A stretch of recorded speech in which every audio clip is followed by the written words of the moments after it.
A torn tent on a silent mountain. Footprints in snow that end in darkness. 9 voices swallowed by the wind. Winter, 1959. The northern Ural Mountains. A region locals call dead. Cold that burns. Wind that erases.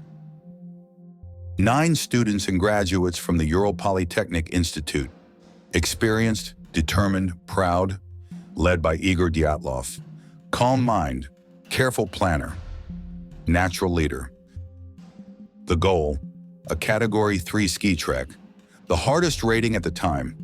To reach Mount Otter 10, their route is remote, treeless slopes, deep drifts, no shelter, no sound but their breath. They prepare carefully. Maps, journals, a heavy stove for heat, cameras, a mandolin for morale. They carry a banner. They plan a triumphant photo at the summit.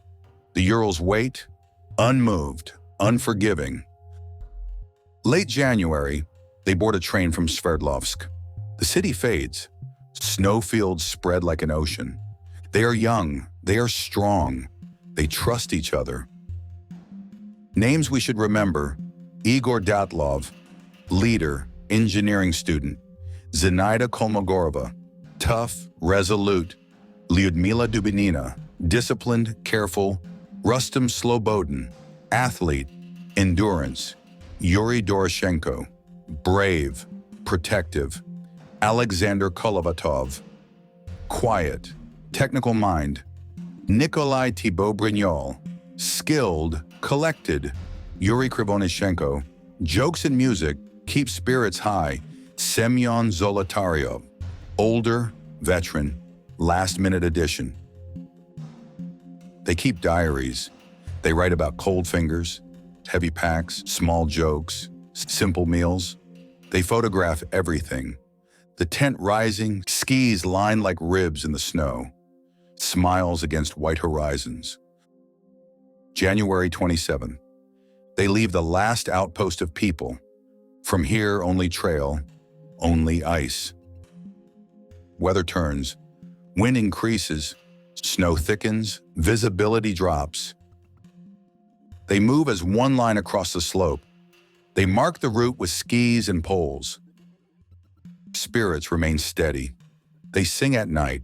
They fix the stove. They patch gear with numb hands. There is order, there is routine. On January 28th, one of them, Yuri Yudin, falls ill. He cannot continue. He turns back. He says goodbye, expecting to see them again. He does not know that he is the last to see them alive. The group pushes onward, now 8, then 9 again in spirit. Their journals record a plan to reach Otterten, then return, then celebrate. The last entries show meals being cooked, jokes about a political poster, a note about the wind howling like a freight train. February 1st, they attempt to traverse around Kholat Shachel, the mountain of the dead. A navigation error or a deliberate choice to camp exposed? Opinions will fracture later. They pitch the tent high on the slope. No trees, only wind, only drifting snow. They cut the snow to level a platform. They anchor the tent with skis and ice. Inside, they unpack the stove. They set bedding. They arrange boots, jackets, bread. Night comes early. It swallows everything. They write one last note, a plan to move in the morning. The wind does not sleep. Their scheduled return passes. Days stretch with no word. Families wait. The Institute waits. Then they worry. February 20th. Search teams begin to form. Students, teachers, local hunters, soldiers. They expect delays, bad weather, a minor injury, a detour. The Urals give nothing easily, but people return, usually. Planes begin to circle the White Plains. Helicopters skim the ridges. Ground teams follow ski traces, faded, sometimes erased. The mountain is silent. On February 26th, searchers find the tent. It faces the wind. It is half buried, stilled like a lung that stopped breathing. Poles lean. Fabric is sliced open from the inside. Inside, order interrupted, boots left behind, jackets left behind, food mid-preparation, a half-eaten meal. The stove is disassembled, not lit. There are 9 sets of footprints leading away, bare feet, socks, a single felt boot. The prints descend the slope toward a dark line of trees nearly a mile away. No sign of a struggle near the tent, no blood, no other prints. The rescuers expect a small camp in the trees, maybe a fire, maybe huddled bodies waiting for help. They follow the tracks, step after step in the powder. The tracks fan out, then disappear under drifts. In the forest, something waits. At the edge of the trees, searchers find a cedar, tall, scarred. Beneath it, black stains on snow, a fire site, charred branches. 2 bodies lie nearby, Yuri Doroshenko, Yuri Krivonishenko. Barefoot, in underwear, skin darkened by cold, hands burned as if climbing into flame. Above, the cedar is stripped of branches up to 15 feet, broken as if by desperate hands. Bark under the fingernails, skin torn. The searchers look deeper into the trees. They find a trail of broken twigs, a path of fear. Between the cedar and the tent, 3 more bodies lie in the snow. Igor Dyatlov, on his back, facing the tent, hands clenched. Zinaida Kolmogorova, fallen as if walking uphill.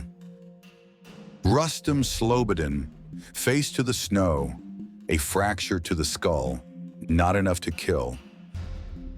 Their positions suggest a return attempt, crawling back against wind, against night.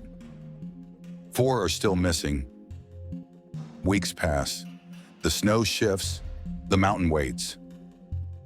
In May, a melt reveals a ravine farther into the forest. They find the last 4. Semyon Zolotaryov, Lyudmila Dubinina, Nikolai Thibault Brignol, Alexander Kolovatov. They are under several feet of snow, in a stream bed. Some have more clothing. Some wear garments cut from the dead. This is survival.